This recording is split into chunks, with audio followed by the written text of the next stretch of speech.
नमस्कार। आकाशवाणी चंडीगढ़ से प्रादेशिक समाचारों के साथ मैं निधि मुंजाल। प्रधानमंत्री नरेंद्र मोदी ने विकसित भारत संकल्प यात्रा कार्यक्रम के तहत 1 करोड़ से अधिक आयुष्मान कार्ड बनने पर प्रसन्नता व्यक्त करते हुए एक सोशल मीडिया पोस्ट में कहा कि ये उपलब्धि काफी उत्साह बढ़ाने वाली है। उन्होंने कहा कि देश भर के गरीबों तक जन कल्याणकारी योजनाओं का लाभ पहुंचाना विकसित भारत संकल्प यात्रा का उद्देश्य है। केंद्रीय गृह एवं सहकारिता मंत्री अमित शाह ने कहा कि संसद में हाल में पारित 3 आपराधिक कानूनों को लागू करने के लिए अगले वर्ष दिसंबर तक सभी केंद्र शासित प्रदेशों में बुनियादी ढांचे, सॉफ्टवेयर, मानव संसाधनों का प्रशिक्षण और अदालतों के पूर्ण कंप्यूटरीकरण का काम पूरा हो जाएगा।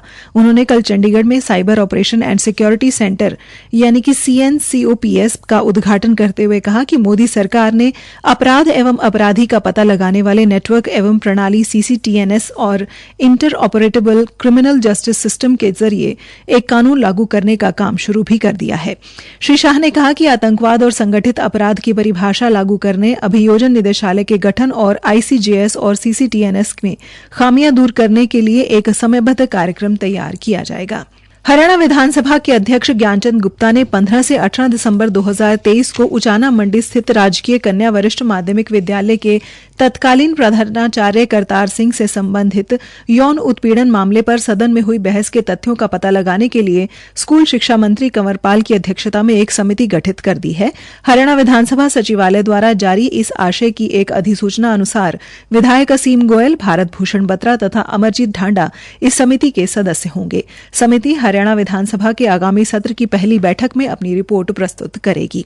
हरियाणा के उप मुख्यमंत्री दुष्यंत चौटाला ने कहा कि वे उचाना में छात्राओं से छेड़छाड़ के मामले में विधानसभा सत्र के दौरान सदन में रखे अपने तथ्यों पर कायम हैं। उन्होंने कहा कि पूरे मामले की अच्छे से जांच करवाई जाएगी और आरोपी शिक्षक को सख्त से सख्त सजा दिलवाई जाएगी।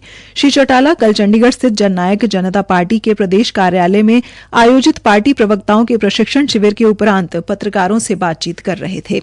उप मुख्यमंत्री ने कहा कि आरोपी पर निरंतर छेड़छाड़ के आरोप लगते रहे, लेकिन कांग्रेस ने उसका बचाव किया। श्री चौटाला ने कहा कि साल 2005 में आरोपी अध्यापक को ट्यूशन पढ़ने वाली एक छात्रा के साथ छेड़छाड़ की शिकायत के बाद उचाना के गीता स्कूल से बर्खास्त किया गया था। उन्होंने कहा कि साल 2010 में भी उचाना में जिला स्तरीय एक जांच समिति ने ऐसे एक मामले में लीपापोती करके आरोपी अध्यापक को बचाने के लिए एक मिड डे मील कार्यकर्ता का इस्तीफा करवाया।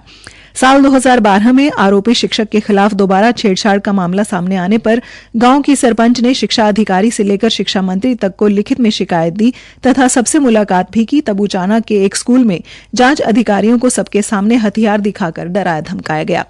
इस दौरान आरोपी का तबादला भी किया गया, लेकिन मात्र 19 दिनों के बाद ही पास के गांव में उसे दोबारा तैनात कर दिया गया। उन्होंने कहा कि पूर्व मुख्यमंत्री भूपेंद्र सिंह हुड्डा उसकी 2008 में भर्ती की होने की बात कर रहे हैं, जबकि 2006 में उनकी सरकार के दौरान आरोपी शिक्षक को जेबीटी अतिथि अध्यापक भर्ती किया गया। 2 साल जेबीटी अतिथि अध्यापक रहने के उपरांत आरोपी अध्यापक 2008 में मुख्य अध्यापक भर्ती हुआ।